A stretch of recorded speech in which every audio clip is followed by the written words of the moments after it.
Okay, so let's dive right into Power Nickel. We're based in Nemaska, Quebec, and our mission is to build the world's first carbon neutral nickel mine.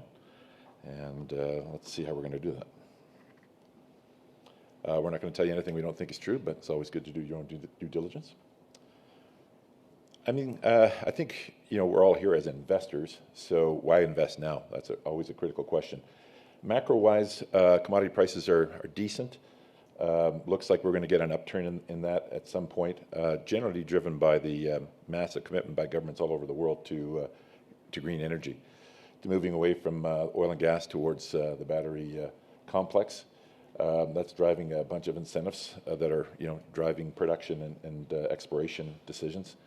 I think the government's done a good job in setting the stage. The market hasn't quite caught up yet. On the micro side of things, the chart on the top right we'll get into in more detail, but it basically compares us against other high-grade, undeveloped nickel sulfide mines around the world. And when you look at it, you'll see that we're basically somewhere between 5 to, I would say, 20% of our peer group. And they're all, I'm not, downgrading any of the peers. They're all, I would think, a good buy. I'm just saying asymmetrically, we're definitely the best buy in the group. Why is that going to change?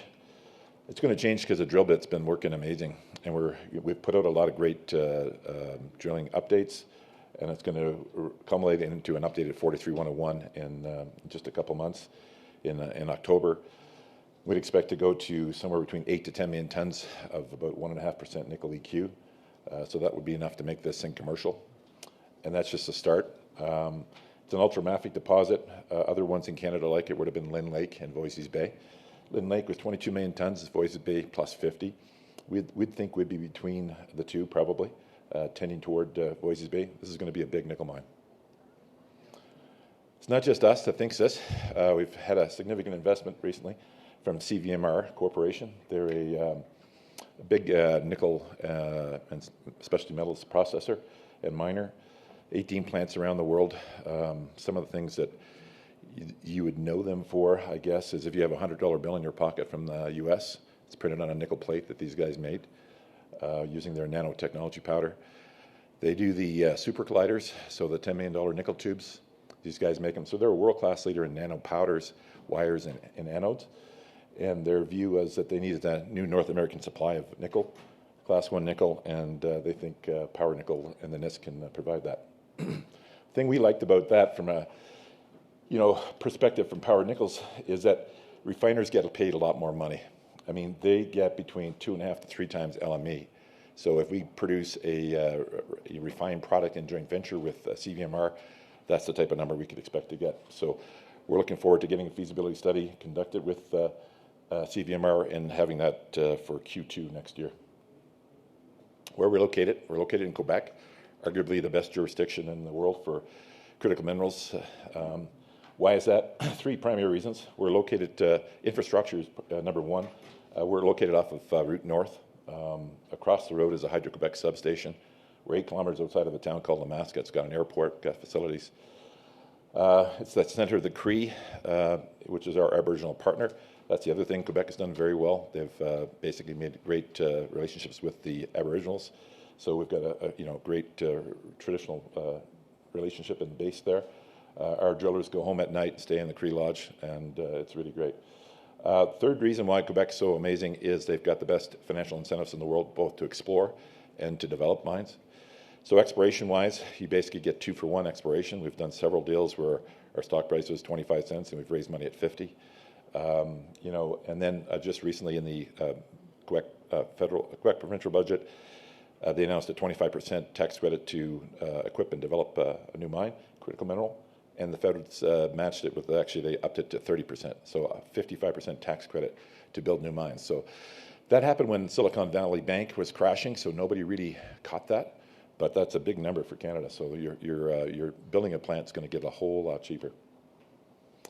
We talked about building the world's first carbon neutral nickel mine.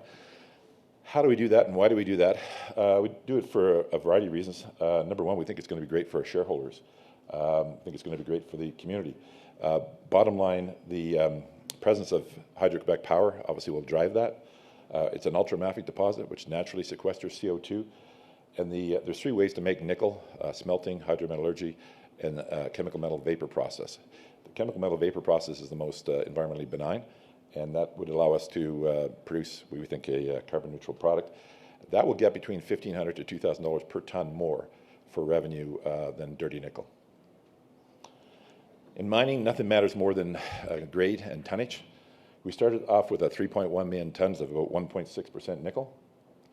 We drilled that up to confirm it existed, basically got some very similar results. That brought us to around 4 million tons. Since then, we've drilled off a series of great drill results: 40 meters of 1.6% nickel EQ, 10 meters of 3% nickel EQ, 16 meters of 1.6, 15 meters of 1.5. This thing is really cooking. This is what it looks like. If you took a side view of this one pod, we call it, and this pod right now is at sort of the 8 to 10 million ton range, we think, and it's growing, and we'll talk about that in a second. We have about 46 square kilometers. We've worked about one of it. It's pretty interesting. Everywhere around the world, every single nickel sulfide mine in the history of time has always had multiple pods. We expect we'll have multiple pods here. We've done some interesting step outs. We stepped out 5.5 kilometers northeast on an ultramafic oak crop we saw at the top that had a OEM reading. Kicked down there and had an amazing PGM hole, 8 meters of almost 1 ounce material. We think we'll end up with between probably in excess of 1 million ounces of PGM in this deposit. We're heavy PGM. And it's interesting with projects like this around the world, if you look, when you get these high-grade kickers like this, it means something big has happened underneath here. So this is an area, we did airborne EM just about a kilometer west of our main zone, all the way up, and it lit up like a Christmas tree. We're doing some pretty interesting geophysical work on that. One of the things we've done that's a little bit new and different is called ambient noise tomography. It's super sensitive seismic developed in Australia. Talon Metals used it and has expanded their deposit as a result of that. We discovered it and we put it to work. We've been working with it for about 6 weeks now. Been amazing. Helped us to sort of revisualize our project, and we can see, basically this thing's got 3 trends on our main deposit that are south and east that are open at depth, and we've just announced one of those holes. We stepped out 300 meters, hit 25 meters of massive sulfides. We'd expect it to be in similar grade of what we've already had. So this thing is going to be a beast. That'll bring us up into this. This is the sort of where you decide I want to be an investor in Power Nickel or I don't. We compare ourselves to the other undeveloped nickel sulfide mines around the world, the ones that are high grade, 1% or better. And as you can see, we used our historic number. If you believe we're going to get to the 8 to 10, and all of our data is out there, you can model it. All of our drilling collars are there, and shortly our 43-101 will be out. But we think we'll be there very soon. And all of a sudden, we're trading at, just 5-10% of these values. That's just not sustainable. The market will revalue this project in the next 2 months in a very significant way. The action plan for NISC, pretty simple. We're going to continue to work with CVMR towards a feasibility study for NISC. We've already started drilling on our second round of drilling that we'll keep on drilling, really for the foreseeable future. We're going to have some news out on our ambient noise tomography program. I think that'll be quite interesting for the market to see how we sort of perceive things at depth. We'll be releasing a MET study here in the next 2 weeks from XPS, so we've moved that along. We'll have the 43-101. We were just waiting on the MET study for that out in October, and we'll have drill results starting in October, probably through the end of April, and then finally the feasibility study in Q2. So quite a action-packed, news-heavy program here at Power Nickel. We actually had some other interesting assets, but they're not nickel, so we're spinning them off. They're copper gold.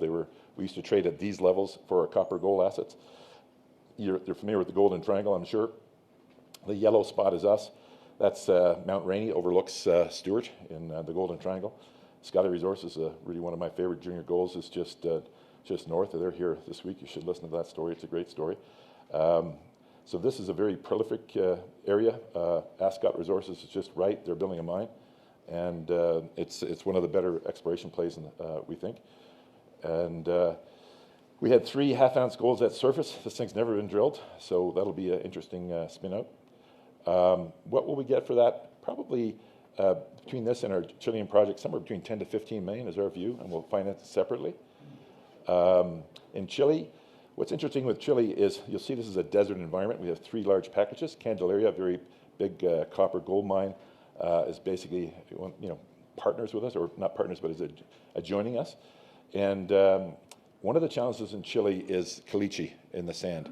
What will be a game changer for Chile is the ambient noise tomography that we're using at NISC can be used there, and it sees right through the caliche, which obstructs regional discovery. So that could be quite interesting for Chile, and we've had some quite interesting discoveries there. We've also got a royalty that's basically an ore grade copper moly project that we sold to Teck for $3 million, and that is now for sale, and we're talking to some royalty companies on that. We think that that'll probably generate $3 to $5 million US, and obviously reduce our dilution at NISC. The management team is pretty lean, but quite focused. Greg's an ex-investment banker at Haywood. Peter, an ex-lawyer. Ken modeled the NISC deposit, and a very he's an experienced modeler. Jimena runs our Chile operations, and Les is our independent director. Directors own about 4%. About 5 groups own about 50% of the company. These 5 groups have led the last 2 rounds. I've been the biggest investor in each of the last 2 rounds, myself and my family. So we're believers in the enterprise. Skin's at risk. Just to wrap it up, basically, we think we've made a major nickel sulfide discovery. We're trading at a massive discount compared to our peer group. We think that's going to change because of the drill bit being recognized with the 43101. We've had industry invest in a big way in CVMR, and they're funding the full feasibility study at NISC. This is going to be a heavy news story.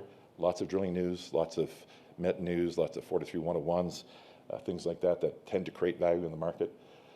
We're drilling right now, and we'll be drilling for the foreseeable future. We expect to find new pods and grow this thing to somewhere between Lynn Lake and Voisey's Bay in size. We're in the battery metals complex, the whole range of them. Nickel, copper, cobalt, palladium, and platinum. NISC has it all. Spin-off is going to be good for an extra kicker for you. And we're located in Quebec, which has got this amazing financings to allow us to expand both the exploration and the development of the project. So that's the Power Nickel story, and if you've got any questions, I'll be around. Talk to you soon. Cheers.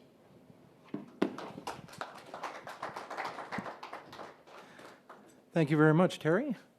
Up next, we have